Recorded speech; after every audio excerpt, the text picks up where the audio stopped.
श्रीराम गेले कित्येक दिवस आपण प्रवचन सेवा ऐकत आहात, त्याबद्दल सर्वांचे मनपूर्वक धन्यवाद आणि आभार व्यक्त करतो। आज 13 जुलैची नित्य सेवा आपण सुरुवात करत आहोत। श्रीराम देव आणि नाम भिन्न नाहीत। आपल्या अनुभवाला येईल तेच खरे जरी असले तरी आपण त्याप्रमाणे वागतो का? पुष्कळ गोष्टी वाईट आहेत असे आपल्या अनुभवाला येते, परंतु त्या करण्याचे आपण टाळतो का? हाच तर आपल्यातला दोष आहे। थोर पुरुषांचे मात्र तसे नसते। त्यांना जे अनुभवाला आले ते त्यांनी आचरणात आणून दाखविले आणि म्हणूनच ते संत पदवीला गेले। खरोखर संतांचे आपल्यावर केवढे उपकार आहेत।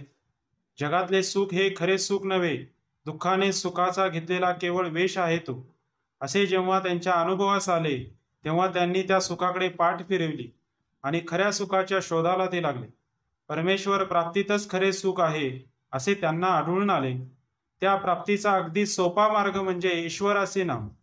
हेच वेद काळापासून तो आतापर्यंत सर्व साधू संतांनी अनुभव घेऊन सांगितले आहे। सद्गुरूकडून मिळालेले ईश्वराचे नाम प्रेमाने, भक्तीने आणि एकाग्रतेने घेतले तर परमेश्वर आपल्याजवळ येऊन उभा राहतो, असा सर्व संतांनी आपला अनुभव कंठाने सांगितलेला आहे। आपण तसे नाम घेतो का? नामाकरिता नाम आपण घेतो का? का मनात काही इच्छा वासना ठेवून घेतो? कोणतीही वृत्ती मनात उठू न देता जर नामस्मरण केले तर देव काही लांब नाही। देव आणि नाम ही दोन्ही भिन्न नाहीतच।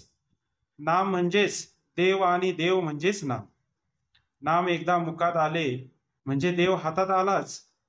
मुले पतंग उडवितात। एखादा पतंग आकाशात इतका उंच जातो की तो दिसेनासा होतो, तरी तो पतंग उडविणारा म्हणतो माझ्या हातात आहे पतंग, कारण पतंगाचा दोरा त्याच्या हातात असतो। जोपर्यंत अखंड नामस्मरणाची दोरी आपल्या हातात आहे तोपर्यंत परमेश्वर आपल्या हातात आहे। ती दोरी सुटली की परमेश्वर सुटला। आपल्या नामस्मरणाला एक गोष्टीची अत्यंत जरुरी आहे।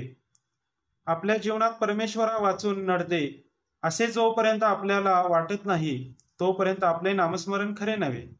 परमेश्वरच आपल्या जीवनाचा आधार, त्याशिवाय आपण जगूच शकत नाही। अशी वृत्ती बांधल्यावर होणारे नामस्मरण तेच खरे नामस्मरण। आपली स्थिती तर याच्या अगदी उलट। परमेश्वरा वाचून आपले कुठेच अडत नाही अशा वृत्तीने आपण नामस्मरण करतो, मग परमेश्वर तरी कसा येईल? परमेश्वराचे नाम हेच आपल्या जीवनाचे सर्वस्व समजून नाम घेतले तर जीवनाचे सार्थक झाल्या वाचून राहणार नाही। नामाने भगवंताची प्राप्ती होणारच ही खात्री असावी। अशा नामालाच निष्ठेने नाम असे म्हणतात। भक्त, भगवंत व नाम ही तिन्ही एकरूपच आहेत।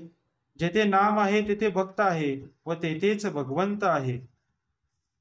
श्रीराम अनंत कोटी ब्रह्मांड नायक राजाधिराज योगीराज परब्रह्म सच्चिदानंद श्री सद्गुरु विश्वात्मक गुरुदेव की जय।